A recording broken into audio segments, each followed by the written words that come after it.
حضور سے ہماری محبت پوری ہونے کے بعد سب سے بڑی عبادت، سب سے افضل عبادت، سب سے عظمت والی عبادت جو ہے وہ نماز ہے۔ کیا ہے؟ نماز کو ہمیں بڑی توجہ کے ساتھ ادا کرنا ہے، بے توجہی کے ساتھ نہیں۔ نماز کسی خانہ پوری چیز کا کام نہیں کہ کوئی خانہ پوری کرنا ہے، ہمیں فارمیلٹیز نبھانا ہے، ہمیں ایک رسم نبھانا ہے اور رسم نبھا کر کے ہم چلے جائیں گے، اس چیز کا نماز نہیں، نام نہیں ہے نماز۔ نماز نام ہے بڑی توجہ کے ساتھ جو عبادت کی جاتی ہے، اس عبادت کا نام ہے نماز۔ ہم نماز میں کیسے کھڑے ہیں؟ جیسا کہ ہمیں بتایا گیا ہے، یا ہم پڑھے لکھے ہیں تو جیسا ہم نے کتابوں میں پڑھا ہے، جو علماء اہل سنت نے لکھا ہے کہ نماز میں ایسے کھڑے ہونا چاہیے، یا امام سے ہم نے سنا کتاب کے ذریعے کہ نماز میں ایسے کھڑے ہونا چاہیے، کیا ہمارے کھڑے ہونے کا انداز ویسے ہی ہے؟ یہ بھی توجہ کرنا ہمیں، کیا ویسے ہی کھڑے ہونے کا انداز ہے؟ امام نے بتایا یا ہم پڑھے لکھے تو کتابوں کے ذریعے ہم نے پڑھا کہ کانوں تک اٹھانے کا حکم دیا گیا ہاتھوں کو، تو ہمارے ہاتھ کانوں تک پہنچنے وہیں تک، یہ بھی دیکھنا ہے ہمیں۔ ہاتھ کانوں تک اٹھانے کے بعد امام سے سنا یا کتاب میں ہم نے پڑھا کہ کس جگہ لا کر کے باندھنا چاہیے، تو کیا ہمارے ہاتھ وہیں پر بندھے ہوئے؟ اور کیا انداز ہونا چاہیے ہاتھ بندھے ہوئے؟ انگلیاں کہاں کہاں رہنا چاہیے؟ ایک ہتھیلی پر دوسری ہتھیلیوں کا انگلیوں پر کس جگہ رہنا کہ یہ بالکل ٹھیک ہے، ہمیں توجہ دینا ہے، سمجھے آپ؟ اس کے بعد امام نے بتایا یا ہم پڑھے لکھے تو کتابوں میں ہم نے پڑھا کہ یہ چیزیں ہمیں پڑھنا ہے، تو یہ چیزیں ہم پڑھ رہے ہیں یا یہ چیزیں ہماری جو ہم پڑھ رہے ہیں یہ درست ہیں، جو اللہ کے نزدیک قابل قبول ہو جائے کہ ہم ایسی عبادت کر رہے ہیں۔ اس کے بعد جب ہماری قرات پوری ہو جائے گی تو ہمیں رکوع میں جانے کا حکم ہے، تو رکوع میں کتنا جھکنا ہے، نظر کہاں رکھنا ہے، ہم نے کتابوں میں پڑھا یا امام کے ذریعے سنا، کیا ہم اسی طریقے سے جھکے ہوئے ہیں؟ ہماری نظریں وہیں پر ہیں جہاں بتائی گئی، یہ بھی ہمیں توجہ دینا ہے۔ اس کے بعد ہمیں کھڑا ہونا ہے، تو کھڑا ہونے کی حالت کتنی ہونا چاہیے؟ کیا اتنی کہ ایک دم کھڑے ہوئے فوراً سجدے میں چلے گئے؟ کیا امام نے یہی بتایا یا کتابوں میں ہم نے یہی پڑھا؟ جتنا کھڑا ہونے کے لیے بتایا گیا، جتنا ٹھہرنے کے لیے بتایا گیا، کیا اتنا کھڑا ہو کر کے ہم ٹھہر رہے ہیں؟ یہ بھی ہمیں توجہ دینا ہے۔ اس کے باوجود ہمیں اس رکن کے بعد، اس ارکان کو ادا کرنے کے بعد ہمیں سجدے میں جانا ہے، تو سجدے میں پہلے کون سی چیز جائے گی، بعد میں کون سی چیز جائے گی، کس چیز کا لگنا واجب ہے، ہاتھ کیسے رکھے جائیں گے، ناک کیسی رکھی جائے گی، سمجھے آپ؟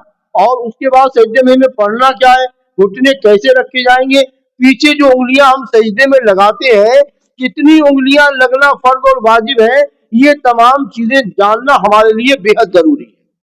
سمجھے آپ؟ اگر ہم کتابوں میں پڑھے ہوئے طریقے پر یا امام کے بتائے ہوئے طریقے پر اگر ہم نماز پڑھ رہے ہیں، صحیح طریقہ آپ کو بتایا گیا، تو ہماری نماز صحیح ہو رہی ہے، سمجھے؟ ہماری نماز صحیح ہو رہی ہے۔ اب جب نماز صحیح ہوگی تو اس کا لطف آئے گا، آپ کو کیا آئے گا؟ ہر چیز میں مزہ ہوتا ہے کہ نہیں ہوتا ہے؟ کھانا بھی آپ کھاتے ہیں یا میں بھی کھاتا ہوں تو ذائقے کے لیے کھاتے ہیں، نہیں کھاتے ہیں؟ اور ذائقہ نہیں لگتا تو کھانا چھوڑ دیتے ہیں، یہی تو ہوتا ہے۔ یہ کہتے ہیں مزہ نہیں ہے، ٹیسٹ نہیں ہے، کھانا اچھا نہیں بنا، چھوڑ دیا جاتا ہے۔ اسی طریقے سے جن عبادتوں میں طریقے نہیں ہوتے، جن عبادتوں میں اللہ کی طرف توجہ نہیں ہوتی، ان عبادتوں میں مزہ نہیں ہوتا، لطف نہیں ہوتا۔ نماز تو ہو جائے گی، کھانا پوری ہو جائے گی، فارمیلٹیز پوری ہو جائے گی، آپ یہ کہنے کے لیے بھی ہو جائے گا کہ ہم نماز پڑھ کے آ رہے ہیں۔ کیا واقعی ہم نماز پڑھ کے آ رہے ہیں؟ کیا واقعی ہماری نماز ہو رہی ہے؟ اللہ اکبر۔ رکوع کے بارے میں فرمایا گیا، رکوع کے بارے میں یہ فرمایا گیا کہ جب حالت رکوع میں بندہ ہوتا ہے تو اس کی پیٹھ بالکل سیدھی پلین سڑک کی طرح ہوتی ہے۔ کس کی طرح ہوتی ہے؟ پلین سڑک ہوتی ہے نا، ایک پلین، بالکل پلین ہے۔ جب گاڑی اس پہ چلے تو کودتی کاٹتی نہیں ہے، سمجھے آپ؟ جنبش نہیں کرتی، سیدھی چلی جاتی ہے، بالکل سیدھی۔ اور میں کہ ایک گلاس پانی کا اگر اس کی پیٹھ پہ بھر کے رکھ دیا جائے تو اس پانی کے گلاس میں سے دو چار بوندیں بھی، یعنی ایک بوند بھی اس میں سے ٹپکنا نہیں چاہیے، اتنی پلین ہونا چاہیے۔ لیکن آج ہماری رکوع کی حالت یہ ہے، کسی کا سر اٹھا ہوا ہے، کسی کی گردن جھکی ہوئی ہے، کسی کی پیٹھ اونچی ہے، کسی کا پیچھے کا حصہ اٹھا ہوا ہے، کسی کا آگے کا حصہ اٹھا ہوا ہے، یہ پتہ ہی نہیں ہے ہمیں کہ رکوع کی اصلی حالت ہے کیا۔ ہاں، بہت سی چیزیں نماز میں جو خرابیاں، وہی تو بتا رہا ہوں تو مومن کی نماز کے بارے میں نے آپ کو بتایا ہم ایمان والے ہیں. ہم کون ہیں؟ ذرا محبت سے بولو. ایمان والے ہیں تو ایمان والا بولو یار. الحمدللہ. ایمان والا ہونے کے بعد ایمان والا کہنا بھی ثواب ہے. جب تک آپ ظاہر نہیں کرو گے تب تک دوسروں کو کیسے پتا چلے گا؟ بتاؤ آپ. بہت سے لوگ ہمارے بھائی اصل میں اس وجہ سے ٹوپی جیب میں نہیں رکھتے یار کہیں کسی نے دیکھ لیا تو کہے گا یہ مسلمان ہے. میں صحیح بات بتا رہا ہوں. بہت سے لوگ بیچارے اس وجہ سے نہیں رکھتے ہیں ٹوپیاں جیب میں. بولے یار اگر نکالی کوئی چیز ٹوپی نکل آئی تو لوگ سمجھیں گے یہ مسلمان ہے. تو ہم اپنے آپ کو مسلمان ہونے کے باوجود بھی کیا مسلمان بتانا بھی نہیں چاہتے؟ ارے مسلمان ہے تو مسلمان بتاؤ. ایمان والے ہو تو ایمان والے بتاؤ. حضور کے غلام ہو تو حضور کے غلام ہونے کا ثبوت ہو. عشق اور محبت کسے کہتے ہیں؟ دنیا میں بھی اگر کوئی آدمی کسی سے عشق کرتا ہے کسی سے محبت کرتا ہے تو جب تک اس پر ظاہر نہیں کرے گا جب تک اس کو بتائے گا نہیں سامنے والا کیسے سمجھے گا یہ میرا محبت کرنے والا؟ مجھے بتائیے. یہی معاملہ حضور کے یہی معاملہ اللہ کی طرف ہے. اللہ سے محبت اگر آپ کرتے ہو تو لوگوں کو بتاؤ کہ میں اللہ کا بندہ ہوں میں حضور کا غلام ہوں. تو ہماری نمازیں جب اس انداز میں ہوں گی نا تو اس نمازوں کو کہتے ہیں کہ یہ خشوع اور خضوع کے ساتھ ہو رہی ہیں. خشوع و خضوع ہے کیا؟ یہ وہ کیفیت ہے جو دل کو تسلی دیتی ہے. کیا دیتی ہے؟ دل کو اطمینان دیتی ہے. دل کو مطمئن کرتی ہے کہ تم جب نماز میں کھڑے ہو نا تمہاری ادائیں بہت اچھی ہیں تمہارے کھڑے ہونے کا انداز اچھا ہے تمہارا رکوع اچھا ہے تمہارا سجدہ اچھا ہے تمہارا قیام اچھا ہے تمہارا قاعدے میں بیٹھنے کا طریقہ بہت اچھا ہے اور یہ نماز تمہاری درست ہو رہی. دل سے اندر جو ہے یہ کیفیت بیان کرتا ہے. دل کہتا ہے اندر سے کہ یہ تمہارا سب کچھ اچھا ہو رہا ہے اور جب دل کہتا ہے نا تو وہی عبادت اللہ کی بارگاہ میں قبول ہوتی ہے. دل کہتا ہے دل اندر سے کہتا ہے نا. کہا گیا نا اللہ بذکر اللہ تطمئن القلوب. اللہ کے ذکر سے دلوں کو اطمینان ملتا ہے دلوں کو سکون ملتا ہے. اچھا مسجد تو ہے ہی ایسی جگہ سبحان اللہ اللہ کا گھر ہے. کتنے بھی غم ہو کتنے بھی غم ہو کتنے بھی غم ہو کتنی پریشانیاں ہو کتنی مصیبت ہو کتنا بھی آپ کا دل دکھا ہوا ہو اگر اللہ کے گھر میں آپ آ گئے تو سارے غم اس گھر میں آنے کے بعد ہی دور ہو جاتے ہیں. اچھا میں صحیح کہہ رہا ہوں؟ سارے غم اس گھر میں آنے کے بعد ہی دور ہو جاتے ہیں. اور اگر کچھ آ کر کے پڑھ لیا تو سبحان اللہ سونے پہ سہاگا ہو گیا. اگر نماز پڑھ لی سبحان اللہ ہے. اچھا کچھ لوگ بہت سی غلطیاں تو بہت سی ہے.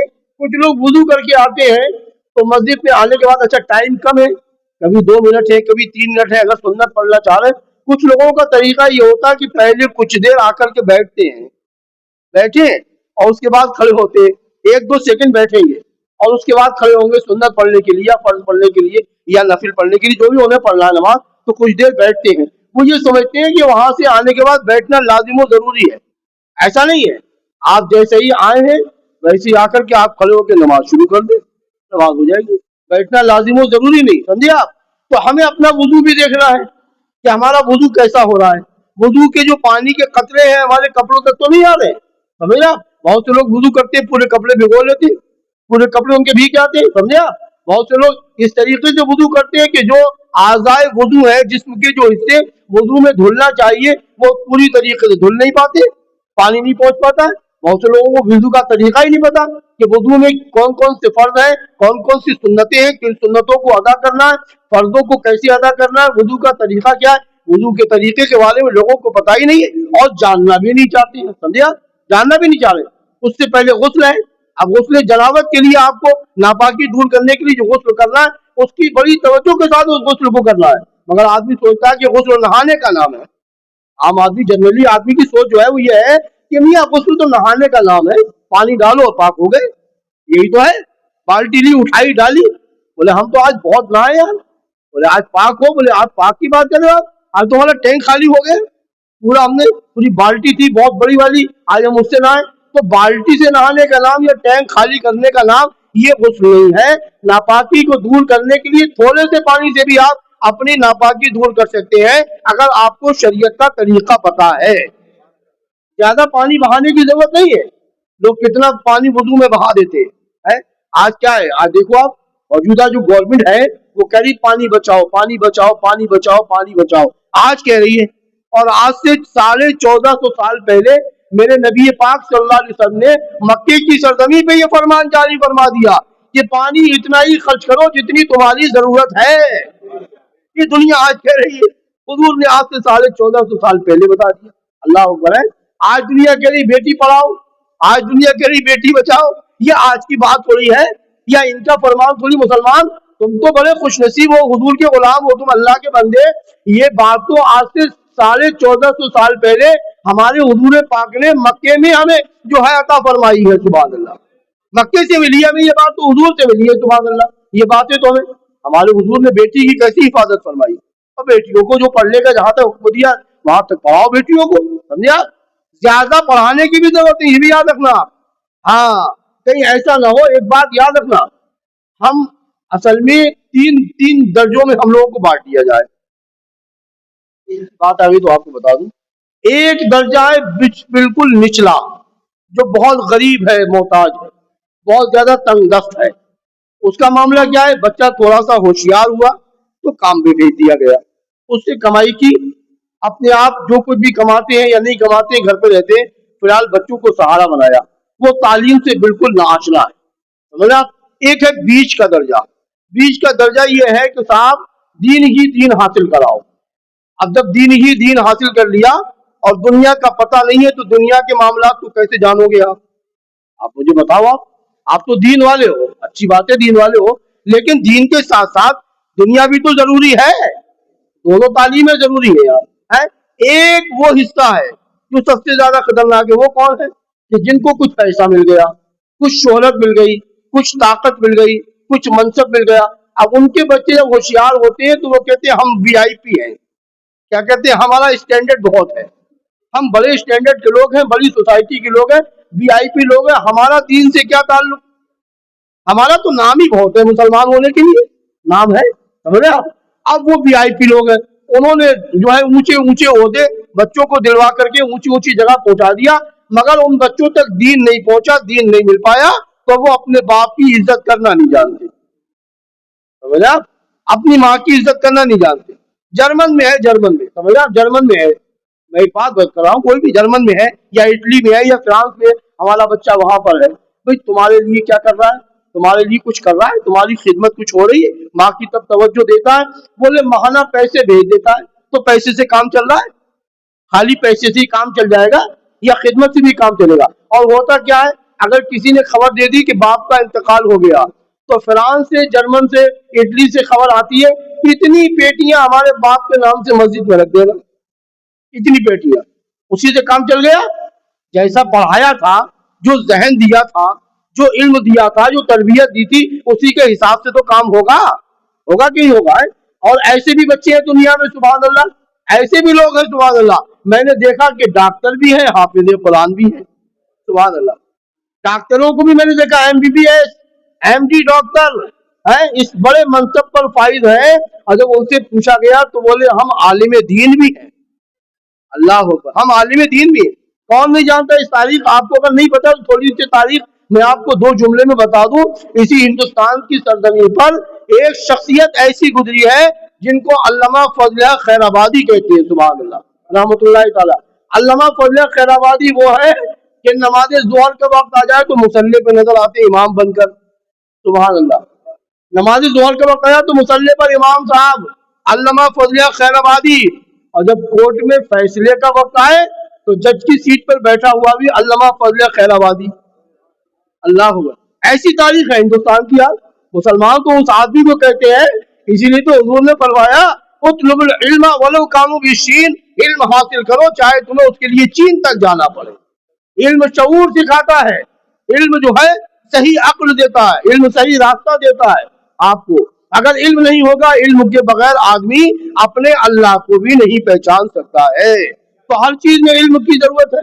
اگر آپ کے پاس علم ہوگا تو آپ کا وضو صحیح ہوگا, اگر آپ کے پاس تربیت ہوگی تو آپ کا غسل صحیح ہوگا, اگر آپ کو تربیت اور علم اگر ہوگا تو آپ کی نمازیں صحیح ہوں گی, اگر آپ کے پاس علم ہوگا تو اپنی ماں کی خدمت ویسے کریں گے جیسا کہ حضور نے بتایا, اگر آپ کے پاس شعور ہوگا, علمی شعور ہوگا, تو اپنے باپ کی خدمت و عظمت ایسے کریں گے جیسے شریعت نے حکم دیا ہے. دنیا کے معاملات کو آپ اس طریقے سے اٹینڈ کریں گے کہ جیسے حضور نے اٹینڈ کرنے کے لیے بتایا گیا. ہر چیز میں علم کی ضرورت ہے. تو سب سے پہلا کام تو یہ ہے, علم کی کوئی عمر کی قید نہیں, یہ بھی بات یاد رکھنا.